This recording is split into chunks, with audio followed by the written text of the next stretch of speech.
Ya, ya, Rasul.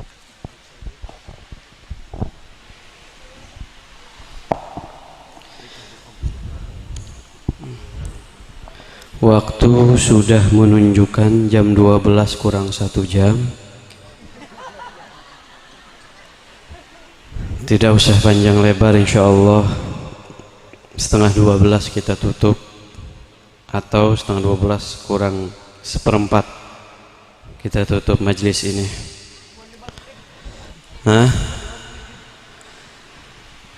Bukan masalah 15 menitnya, langsung anak injek motor gigi 4.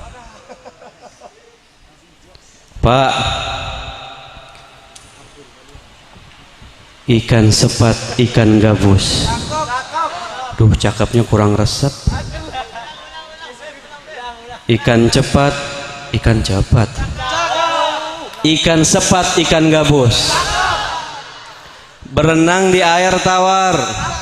Lebih cepat, lebih bagus karena perut gua udah lapar.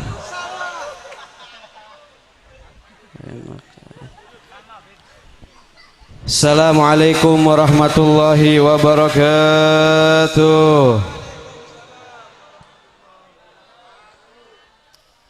Pantun lagi begini. Buah cereme dicampur salak. Yang hadirnya rame, jawab salamnya kurang kompak. Buah salak dicampur buah paya, yang jawab salam saya doakan pulang dari sini mudah-mudahan jadi orang kaya. Kaya kenceng loh. Assalamualaikum warahmatullahi wabarakatuh.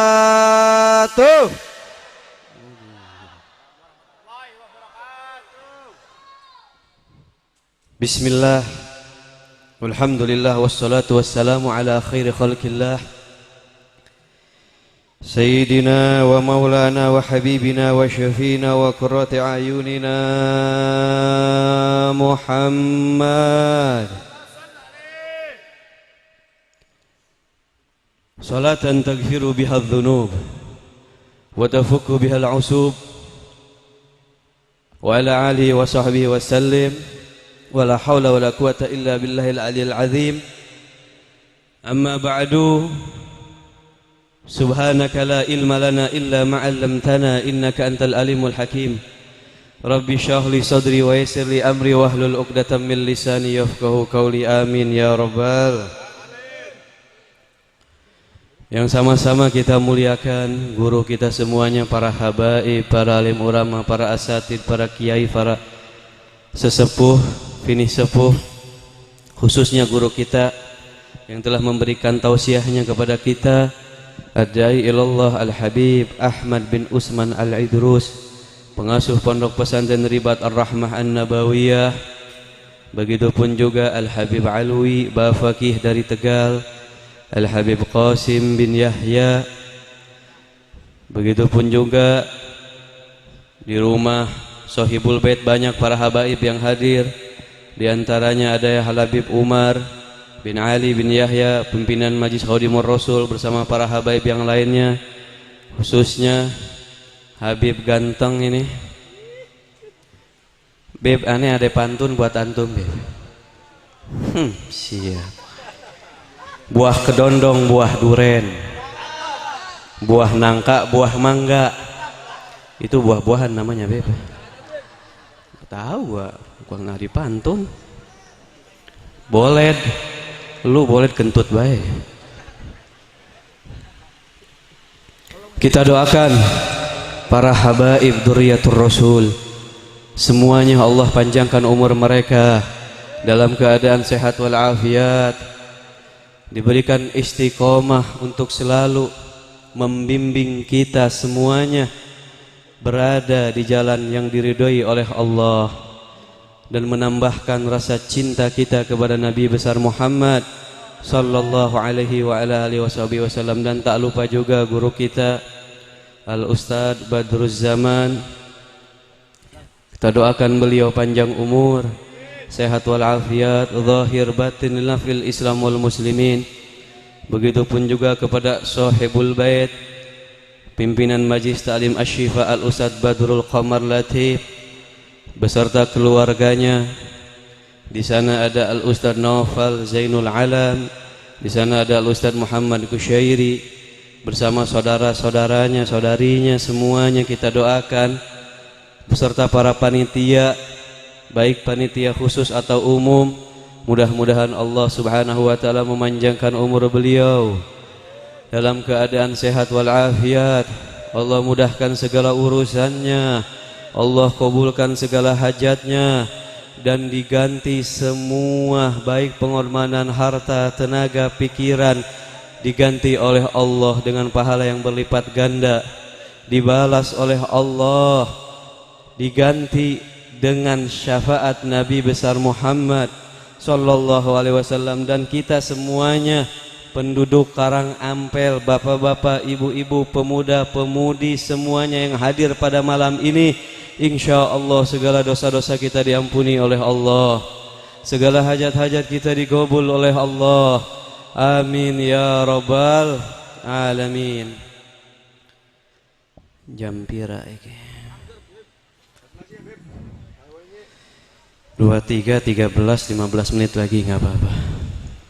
Langsung saja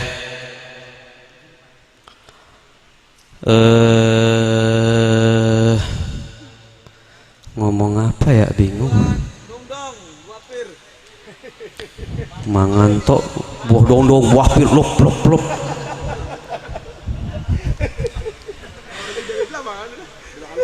Pertama-tama saya meminta maaf kepada para habaib, para alim ulama, para kiai. Di hadapan kita ada guru kita. Kenapa saya harus meminta maaf? Karena saya takut su'ul adab. Apa itu su'ul? Su'ul itu ketika orang mau muntah. Faham? Itu mah se'ul ya, bukan su'ul. Saya takut su'ul adab, kurang sopan santun, kurang tata krama. Saya diundang oleh Sahibul Bait untuk mengisi tausiah di dalam acara pada malam ini. Padahal tadi juga cukup sama guru kita Al-Habib Ahmad bin Usman Al-Idrus, sama Al-Habib Abdullah bin Agil Al-Haddad. Padahal banyak penceramah-penceramah yang lain, bahkan mereka terkenal sampai masuk TV. Ustaz, kayaknya kurang pantas acara semeriah ini ngundang mubalignya Habib Salju. Ngomong apa sih Raku? Beli paham kita, gublak gubluk gublak gubluk. Sing jelas ngomong apa? Hah? Apa Ustaz? Adem adem adem. Untung ora hujan ya. Lu suruh gua nyanyi lagi. Gua disuruh ceramah di sini. Bukannya saya nggak mau masuk TV. Apanan? Kita tahu sendiri TV itu modelnya kecil-kecil, tipis-tipis. Kita bingung mau masuk TV-nya kayak gimana. Bener gak? Dibilang kiai, ya bukan. Dibilang ustadz, bukan. Kiai itu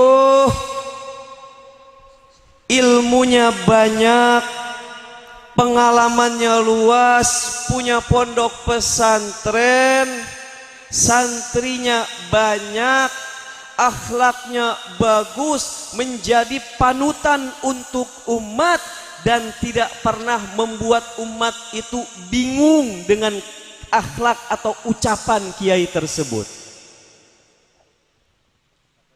Itu baru kiai. Kita doakan beliau Ustadz Badrul Zaman.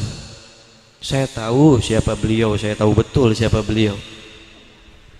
Kadang-kadang kita nih ngajar orang, ngelihat banyak seneng, ngelihat sedikit sedih, berarti itu nafsu. Sedikit biasa sama aja, banyak sama aja, berarti itu ikhlas. Kita diajarin sama guru-guru kita seperti itu. Hadirnya sedikit ya udah biasa, yang banyak ya biasa.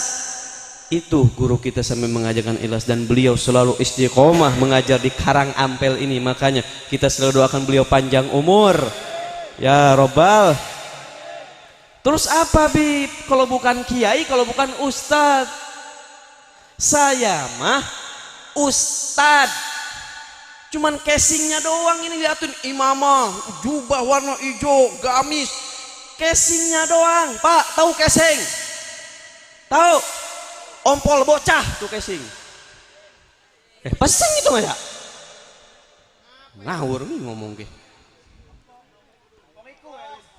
Casing doang kayak kiai, kayak ustadz, imamahan. Bukan. Saya mah ustadz. Bedakan mana ustadz ada adanya pakai titik, mana ustadz nggak pakai titik. Kalau saya ustadz, apa Habib ustadz? Usaha tara, bikin anak deres. Jujur-jujuran baik wis. Kagak deres gimana? Di rumah nganggur, usaha kagak. Yang ada aja digarap baik. Nah orang ustadz mah pakai sarung doang, tinggal loncat aja blek begini.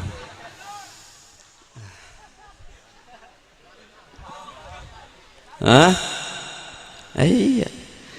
Tapi bau-bau kiai, bau-bau ustaz. Mendingan bau-bau kiai, bau-bau ustaz daripada kiai bau, betul? Ustaz bau, betul? Mana kiai yang bau? Kan diajarkan dalam kitab Ta'limul Muta'allim. Fasadun kabirun. Terusin, lu jangan tak dung, terusin ayatnya itu. Mana santri ini? Alimun. Lu malah motoin gua, lu yang bener kalau motoin gua, yang rapi. Lagi. Cepetan. Udah. Ini tukang kamera, tukang foto nih semuanya kita doain panjang umur. Kita mati semuanya, dia panjang umur mulu. Lu mau motoin siapa kodok lu? Fasadun kabirun alimun mutahattikun wa akbaru minhu jahilun mutanassikun. Fasadun kabir, kerusakan yang sangat besar, lebih dari gempa dan tsunami yang ada di Aceh. Sama baik, aduh. Yang besarnya itu air 7,5 liter. Sudah membunuh ratusan bahkan ribuan orang. Baru 7, liter, belum sejantang gitu. Lebih besar dari itu semuanya apa? Alimun mutahatikun, orang alim tapi tidak mengamalkan ilmunya. Ngomongnya selalu nyeleneh, bikin umat bengong. Bahkan agamanya diganggu, dinoda, diem baik. Bahkan ada di belakang penista agama, saudara. Betul apa tidak? Takbir. Ngamuk. Allahu Akbar, di hatinya mau gua lapar.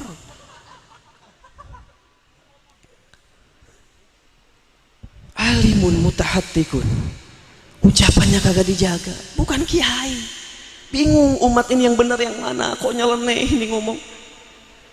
Wa akbaru minhu, dan lebih dahsyat dari itu, jahilun mutanassikun, orang ibadah tapi bodoh, gak mau belajar ilmu, ibadah terus dengan kebodohannya. Ini yang lebih parah lagi. Coba sok orang bodoh sholat, Kadang-kadang orang bodoh sholat nggak tahu ilmunya sembarangan. Orang bodoh jadi imam nih. Allahu Akbar, sholat subuh 2 rakaat, makmum ikut bodoh maning baik. Allahu Akbar. Setelah rakaat kedua baca Fatihah, baca surat. Bismillahirrahmanirrahim. Inna a'tainakal kautsar fasholli lirabbika wanhar inna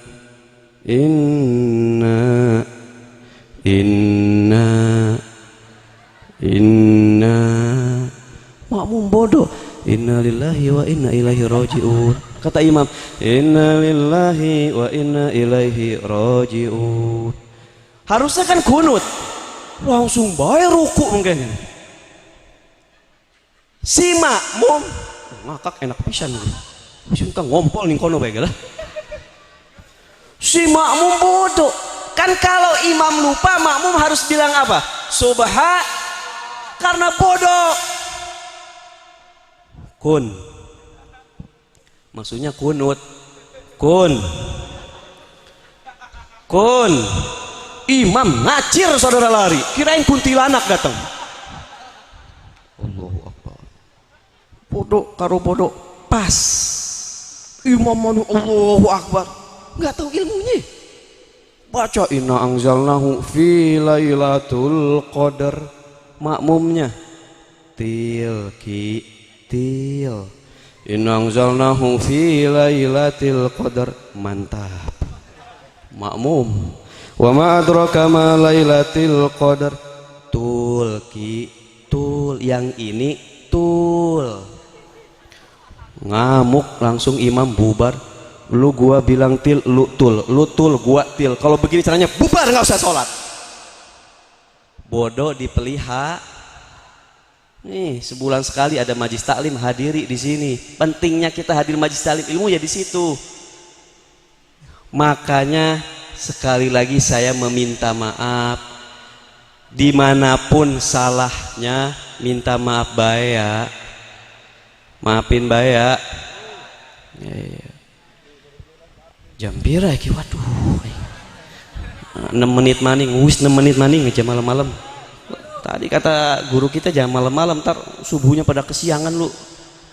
Sebenarnya mah kadang-kadang nyambut saya saat itu berlebihan. Karena saya disambut di Bekasi itu. Pas lagi asyraqol pakai petasan kan kalau Jakarta seneng banget. Yang megang anak kecil kagak kuat. Itu petasan ngacil sih lu. Gua lari-lari kebirit-birit ya. Kurang ajar gua kiai, ustaz suruh lari-lari kebirit mana kagak pakai celana dalam, kurang ajar. Kadang-kadang EPI Banser ya bagus buat pengemanan, cuman jangan terlalu berlebihan ini panitia ini. Kemarin di Bandung masuk kampung-kampung, turun dari mobil saya dikerumunin, rame itu semuanya. Wah dikerumunin sampai sendal saya keleyak saudara. Makanya saya suka marah kalau lagi maulid udah diem duduk, gak usah nyambut yang berlebihan lah. Yang terpenting maulid dari awal sampai akhir itu. Karena kita nggak paham gitu loh sama maulid, didatengin kiai, ustadz, habib buat ceramah ngebahas tentang isi yang ada di dalam maulid.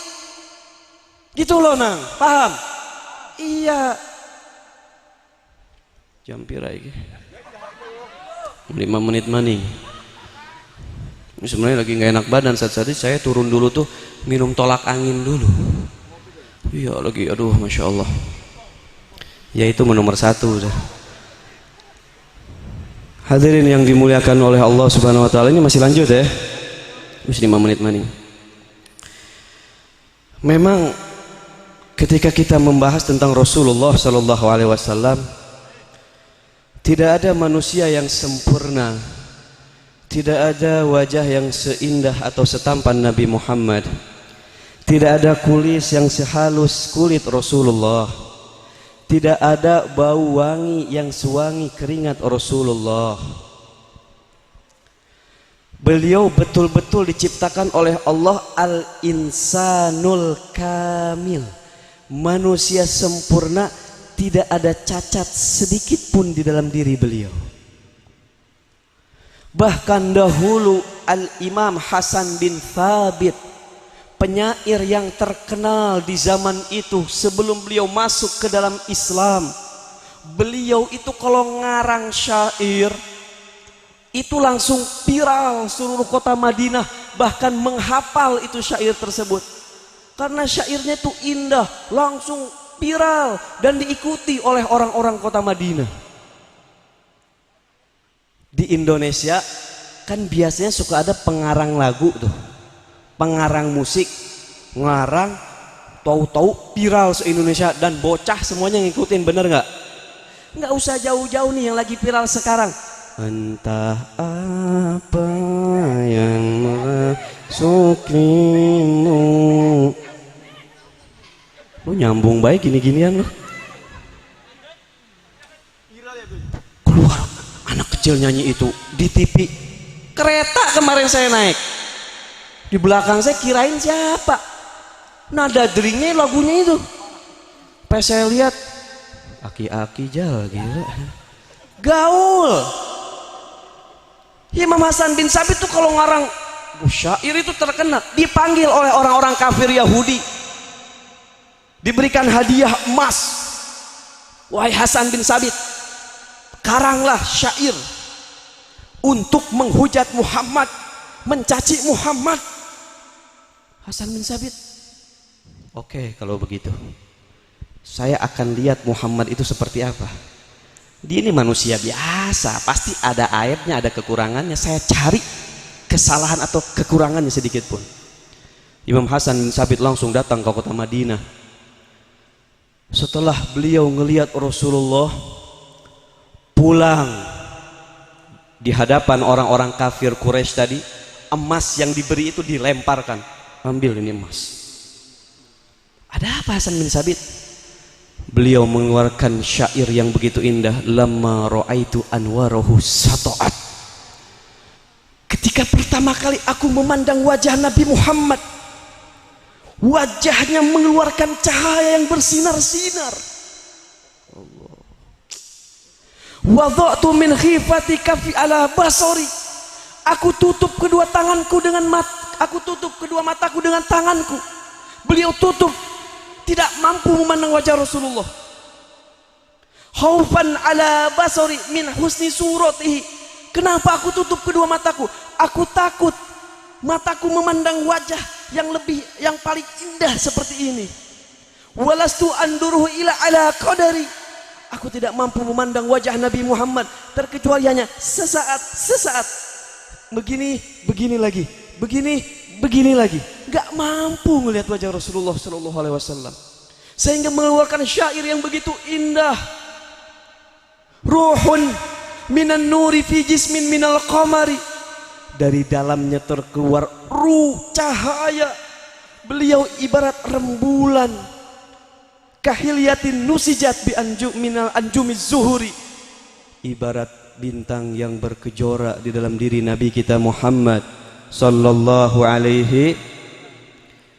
Dan setelah beliau melakukan syair di hadapan orang kafir tersebut, beliau langsung mengatakan, saat ini aku akan ikut Muhammad Sallallahu Alaihi Wasallam. Dan sampai saat ini terkenal syairnya yang selalu kita dengar. Wa ahsanu min kalam taraqatu. Salah satu syair dari beliau. Wa ahsanu min kalam taraqatu ain.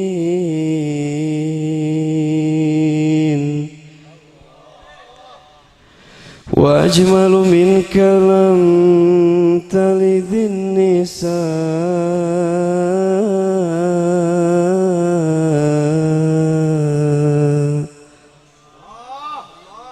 Ini guru kita nih yang ahli salawat, suaranya enak ini. Beliau ini Gus siapa tadi? Gus Gopur dari Kudus. Nih beliau ahli salawat, suaranya mantap tadi. Nikmat. Salju sih suaranya ya. Nama juga salju adem. Ceplosan lagi.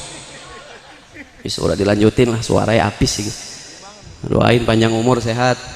Insyaallah besok langsung ke Bandung, habis Bandung langsung ke Mojokerto. Ini sebenarnya maaf nih, saya hari ini harus di Karawang sebenarnya. Cuma karena Ustadz Latif aja yang ngundang. Tadi udah berhenti nggak nih di Karawang nih? Pikir lagi, ngapain turun di Karawang? Yang undang kagak ada. Saudara apa lagi? Mending ke Karangampel. Jelas saya jauh-jauh dari Jakarta, insya Allah malam ini dapat amal. Gue jauh dari Jakarta datang ke sini punya cita-cita, gue pengen dapat doa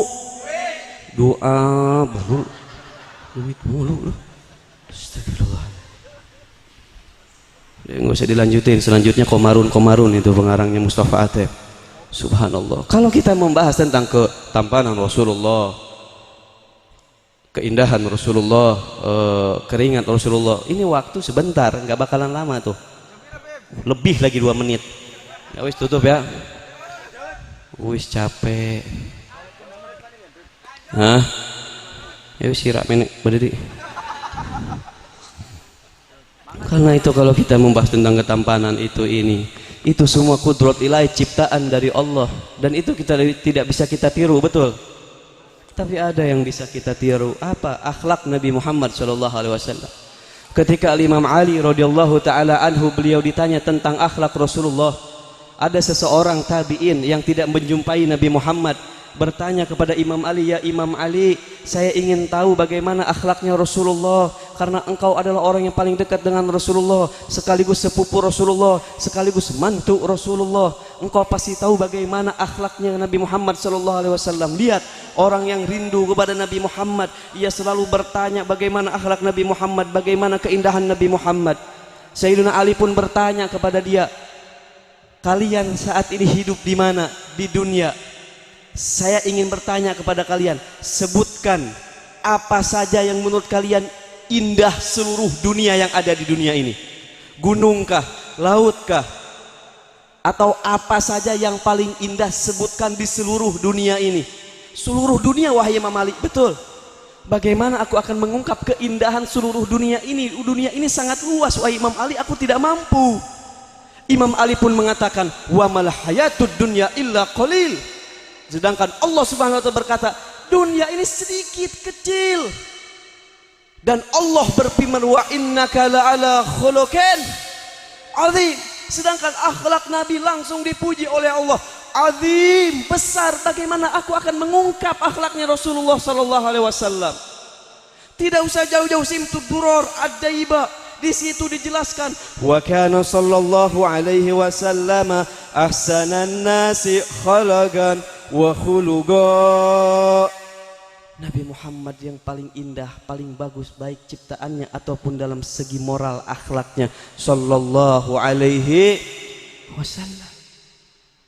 Cara makan Nabi, cara minum Nabi, cara berjalan Nabi, cara tidur Nabi adalah cara yang paling bagus di dunia ini. Kalau ada orang yang mengatakan bahwa cara makanku lebih bagus dari caranya Nabi Muhammad, berarti dia murtad, keluar dari agama Islam. Kenapa? Karena dia merendahkan Nabi Muhammad sallallahu alaihi wasallam. Nabi Muhammad kalau pulang ke rumah istrinya selalu tersenyum. Nabi Muhammad itu, beliau kalau dalam keadaan perang seakan-akan dikenal sama para sahabatnya tidak pernah senyum sedikit pun. Betul-betul gagah, hebatnya luar biasa. Tapi kalau sudah pulang ke rumah keluarganya, seakan-akan wajahnya itu tidak dikenal gagah, serem, hebat.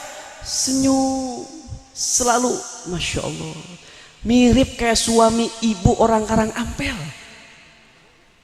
Kalau pulang itu nyenengin, senyum, gitu nggak Bu? Bu, jawab gitu apa enggak? Pak, ngopi, Pak. Sayyidatuna Aisyah ketika ditanya apa yang dilakukan oleh Rasulullah ketika masuk ke rumah beliau, pertama kali beliau masuk ke rumah Sayyidatuna Aisyah memakai siwak. Padahal mulut beliau adalah mulut yang paling harum di dunia ini. Beliau memperlihatkan kepada istrinya bahwa gigiku dalam keadaan bersih. Pak, Ini bapak kalau pulang ke rumah begitu apa enggak? Makanya sebelum nyampe ke rumah berhenti dulu pom bensin, berhenti dulu di mana, sikatan dulu, pakai minyak wangi dulu. Datang ke rumah istrinya seakan-akan benar-benar rindu ingin bertemu dengan istrinya. Gitu nggak Pak? Gitu apa enggak? Ini kita hadir di majlis ini karena kita ingin meniru, mencontoh. Nabi Muhammad SAW diciptakan bukan untuk dikosidahi, bukan hanya untuk dipuji, dimeriahkan atau diperingati, tapi Muhammad diciptakan oleh Allah uswatun hasanah, sebagai contoh untuk kita ikuti. Ibu-ibu, Bu, Rasulullah SAW kalau pulang ke rumah Sayyidatuna Aisyah, bahkan suatu saat beliau pernah ininya nih berdarah ketika selesai perang, berdarah beliau. Tapi pulang ke rumah Sayyidatuna Aisyah tidak menampakkan kalau beliau ini sakit, tidak dinampakkan di depan istri dan keluarganya itu beliau itu dalam keadaan berdarah. Bahkan waktu itu dalam naik kuda aja sampai sakit, kelihatan oleh para sahabat. Tapi ketika nyampe di depan istrinya dan keluarganya betul-betul senyum, tidak memperlihatkan seperti itu. Sayyidatuna Aisyah itu kalau Rasulullah SAW mau pulang itu, misalkan Rasulullah datang jam 4, setengah 4 udah nungguin. Udah kadang-kadang ada kuda lewat, dibuka oleh Sayyidatuna Aisyah, bukan Rasulullah. Dibuka lagi, oh bukan Rasulullah. Begitu Bu kalau nungguin suami pulang. Ini mah kadang-kadang suami pulang main HP mulu, nonton TV mulu, suaminya ketok-ketok buka dewek baik, orang dikunci, mancing baik mancing gitu. HP. Astagfirullahaladzim. Ayo ngaku orang ngampel, ayo ikuti Sayyidatuna Aisyah. Beliau Rasulullah datang itu dandan pakai mewangian, ya Allah, pakai baju yang paling bagus. Ini mah kadang-kadang ibu-ibu, ya Allah, suami pulang tidur bareng sama istrinya pakai masker. Suaminya bingung, ini gua tidur sama badut begini mah. Harusnya pakai masker tuh siang, sore suami lagi keluar, pas malam kelihatan cantik begitu. Ya Allah, lihat Sayyidatuna Khadijatul Kubra radhiyallahu ta'ala. Di detik-detik akhir hayat beliau, beliau padahal 3 bulan sakit parah tidak dapat berdiri, beliau buang air kecil di tempat tidur, buang air besar di tempat tidur. Yang mengurusi beliau putri beliau Sayyidatuna Fatimah radhiyallahu anha. Tapi beliau tahu kapan Rasulullah itu kalau pulang jam berapa, itu tahu. Beliau berbicara kepada putrinya, wahai Fatimah, ayahmu sebentar lagi mau datang, tolong rapihkan aku, dandani aku. Masya Allah, Sayyidatuna Khadijah dandan rapi, pakai minyak wangi, pakai baju yang bagus. Padahal 3 bulan lagi sakit parah. Rasulullah datang, assalamualaikum, beliau berdiri tegak memaksakan diri. Waalaikumsalam ya Rasulullah. Ya Rasulullah, engkau baru datang, engkau minta apa ya Rasulullah? Engkau mau kopi, saya bikinin kopi ya Rasulullah. Engkau mau apa ya Rasulullah? Rasulullah duduk di hadapan Sayyidatuna Khadijah. Ketika itu, wahai istriku Sayyidatuna Khadijah, aku tidak akan lama-lama di tempat ini, aku akan pergi kembali. Baru beliau keluar dari rumah 10 langkah, Sayyidatuna Fatimah keluar menangis menjerit, ya wahai ayah, ya Rasulullah, jangan dulu pergi ya Rasulullah. Ibuku Sayyidatuna Khadijah telah meninggal dunia. Lihat, sebelum meninggal membahagiakan Rasulullah, mempersembahkan yang terbaik untuk Rasulullah sallallahu alaihi. Ibu seperti itu apa tidak? Oke pacaran aja kayak iya. Oke pacaran, oh Allah, sampai kentut ditahan. Blok-blok di sini, blok-blok. Punya anak 1, 2, berat brot, pantat kagak ada engselnya, enak banget gitu. Bukan pacaran, kondangan, baju ampe mirip, ampe baju couple mirip. Ada becek juga ngomongnya olokan, awas ayang beb, ecek jalannya.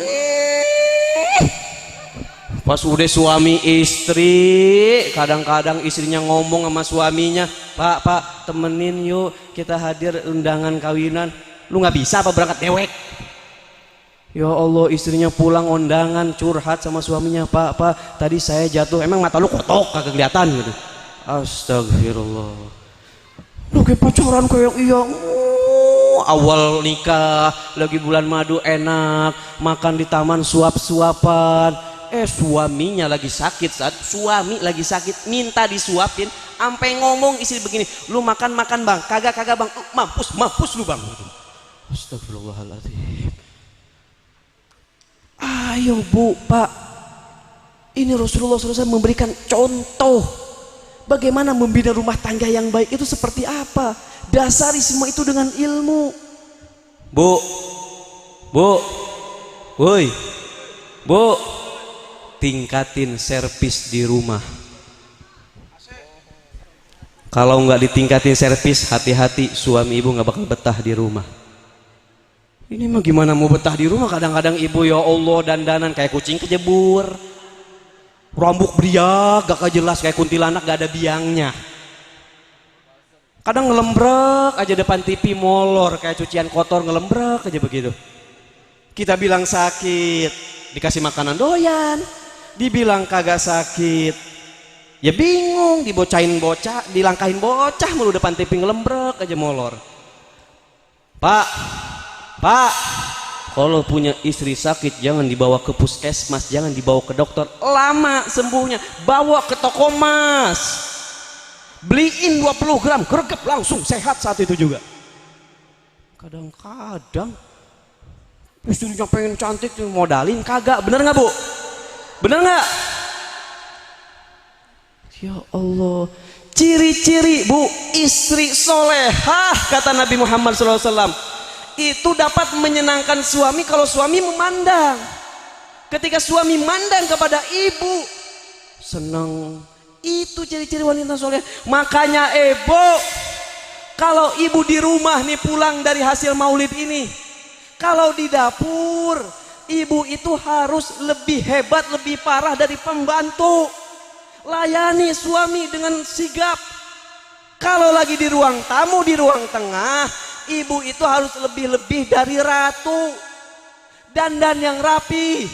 Suami pulang, ibu sambut dengan wajah yang cantik. Kalau di kamar, ibu-ibu harus lebih dari jablay. Mau terserah ibu di kamar, depan suami sendiri, depan di kamar sendiri, mau goyang ngecor, goyang ngebor, goyang sendiri di kamar sendiri depan suami. Suami mah gampang Bu, kalau dia lagi ngambek ngamuk mulu, nggak usah diladenin, tarik bawa ke kamar, rebahin sama ibu. Ayo bang, mau yang mana bang? Mau yang mana? Ayo bang, pilih bang. Insya Allah nggak bakal ribut, nggak bakal ribut, insya Allah, beneran. Bener nggak? Kadang-kadang kondangan bayar dandannya, ininya bedaknya warna merah, di sini warna hijau, ininya keteknya warnanya, baunya lain, yang kiri warnanya lain. Lewat depan suami, seng minyak wanginya. Suami belum ngomong udah ngomong kondangan. Suaminya melongo gini, tapi pulang kadang-kadang tidur sama suaminya bau curut. Basah pengalaman. Kadang-kadang mukanya bau autan, kakinya bau 188, orang mason balsam ditempelin di mana-mana. Belum bau bawang, suaminya munyum, ini yang mana gua cium nih, pada semuanya ini. Ya, gimana betah suami coba. Makanya Bu, tingkatin servis ya. Nanti kalau ibu nggak ningkatin servis nih pulang dari sini, yang nyesel ibu sendiri. Nanti suami nggak betah, ibu sendiri yang nyesel. Lamun ya di rumahnya, biasanya tak pakai minyak wangi, biasanya tak begitu. Aku curiga, aku cemburu.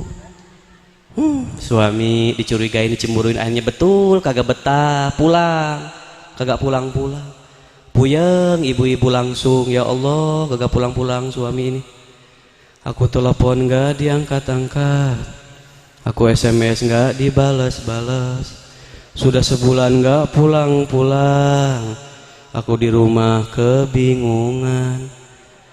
Ada tetangga tahu bahwa derita duka. Rupanya suamiku sedang bahagia bersama maduku, kawin lagi.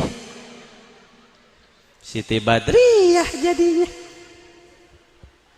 Ya. Kawin lagi, bener, betah ame madunya. Ibu ngerasa tersisihkan. Cantik memang aku akui, usia muda pun ia miliki. Rita Sugarto jadinya. Akhirnya betah mulu, disisihin mulu, ngalah mulu, sakit hati. Sakitnya tuh di sini di dalam hatiku, sakitnya tuh di sini di dalam hatiku. Cita-cita tak jadinya, sakit mulu, sakit hati. Akhirnya meriang, aku meriang, merindukan kasih sayang. Insyaallah. Hah? Gak hafal gue. Makanya ayo suruh siapa yang ngundang Ustadz PA. Tapi pada ketawa berjamaah berarti PA berjamaah. Wis, bengi-bengi. Mudah-mudahan ada hasilnya pulang dari sini. Lanjut baik loh. Ya. Jadi begitu akhlak Rasulullah, selalu usil. Ya, kalau kita baca akhlak mulia sama isinya itu selalu usil, isinya itu selalu dicubitin. Tahu usil nggak Pak? Bercanda gitu sama istrinya. Bapak-bapak orang Karang Apian, mama kucing romantis, usil, dicubit-cubitin. Istrinya kagak dicubit-cubitin. Yang romantis, ya Allah ya Rasulullah. Bagaimana cara menghadapi keluarga, berakhlak kepada tetangga. Wah, udah indah sudah kalau kita berbicara tentang akhlak Rasulullah. Nggak ada waktu, nggak bakal cukup ini waktu sudah. Ya, karena itu ayo kita bina rumah tangga kita, ikuti ilmu-ilmu Rasulullah, tempatkan ibadah di dalam keluarga kita. Ya, keluar dari majlis ini kita di sini insya Allah nggak sia-sia. Bahkan Al Imam Hasan Al Basri mengatakan, kalau seandainya saya punya gunung emas, gunung Uhud itu seperti emas, punya emas gunung, aku akan hadiahkan hanya untuk memperingati hari lahir Nabi Muhammad sallallahu alaihi wasallam. Bahkan Al Imam Jalaluddin Asyuti mengatakan, ma min baitin au masjidin au mahallatin, tidaklah satu rumah, satu masjid, satu mola di dalamnya dibacakan maulid Nabi Muhammad sallallahu alaihi wasallam, illa haffatil malaikatu, kecuali malaikat ikut hadir di dalam majlis tersebut. Ngapain? Yastaghfiruna, memohon ampun kepada Allah.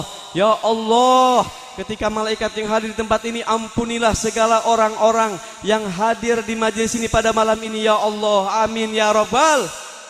Bahkan wa idza mata, ketika dia meninggal dalam keadaan memperingati maulid, kata Imam Jalaluddin Asyuti, misalkan ada orang jantungan, dengar petasan, peleduk, geblok, langsung mati. Atau lagi khusyuk-khusyuknya baca asyraqal, ya Nabi, saking khusyuknya ingat Rasulullah sampai nangis, ingat Rasulullah, ingat dosa. Lagi enak-enaknya begitu, tahu-tahu ular kobra masuk, set, lagi khusyuk-khusyuknya masuk ke sarung, set, ya CS ini mah, atau masuk, wah kerok ibu-ibu lagi khusyuk, set, nyari lubang, set, keplok, mati saat itu juga. Hawanallahu alaihi jawab munkar nakir, Allah akan mudahkan jawab munkar nakir. Berarti jika dia di dalam kuburan selamat dari jawab munkar nakir, dia akan selamat di akhirat. Jika selamat di akhirat, berarti jaminannya adalah surga, insya Allah. Dan terakhir, kisah untuk penyemangat kita, guru kita Ad-Dailullah Al-Habib Abdurrahman Ibnul Imam Al-Hafidh Al-Musin Al-Kutub Al-Muhaddis Al-Habib Abdullah Ibnul Imam Al-Habar Al-Kutub Al-Habib Abdul Qadir bin Ahmad Bil-Fiqih. Beliau mengatakan kepada kita, paling cepatnya amalan untuk agar kita dapat bermimpi bertemu dengan Rasulullah adalah kita memperingati maulid Nabi Muhammad SAW. Baik yang hadir hanya 1 orang, 2 orang, 3 orang, 4 orang, siapapun diantara kita ingin mengadakan peringatan maulid, baik di rumahnya sendiri insya Allah kita akan bertemu dengan Rasulullah SAW. Paling tidak di akhir hayat kita akan disambut oleh beliau. Amin ya rabbal alamin. Sekian dari Al-Fakir sudah. Mudah-mudahan bermanfaat khususnya untuk Al-Fakir. Bila ada kata-kata yang kurang berkenan tolong dimaafkan. Hadza aqulu lakum wal afu minkum. Wassalamualaikum warahmatullahi wabarakatuh.